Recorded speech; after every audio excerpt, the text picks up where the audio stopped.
Hi, this is Brian. Welcome back to another Heroic Plus One. In our last Plus One, we started talking about book number 3 in Darrin Donnelly's Sports for the Soul series, Relentless Optimism.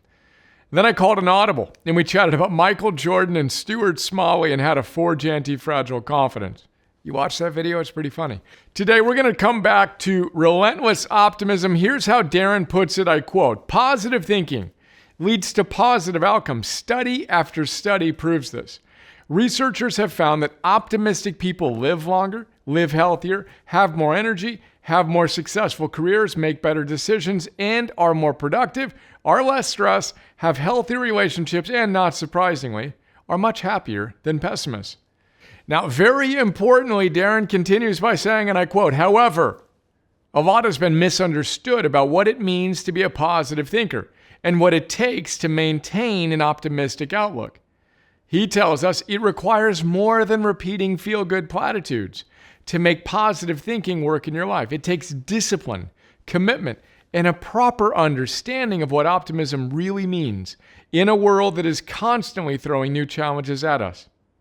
Now, relentless optimism is a lot more powerful than relentlessly reciting positive platitudes to yourself. In fact, one of the reasons why I loved this book so much is that Darrin provides one of the absolute best, most practical distillations of Martin Seligman's research on the science of optimism I've ever read.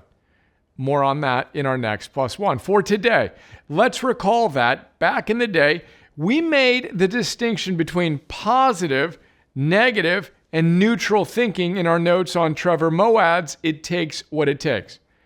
I extended those basic ideas to create what we now call targeted thinking. In an effort to move from theory to practice to mastery together today, let's focus our energy on what's important now via some quick targeted thinking practice. Step 0, I'm going to go through a sequence of steps here. Flip the switch. Invite the best, most heroic version of yourself to join us. Sit or stand a little taller. Pull the thread through your head, chest up, chin down. Inhale through your nose, down into your diaphragm. Exhale back out through your nose, slightly longer than your inhale, and smile.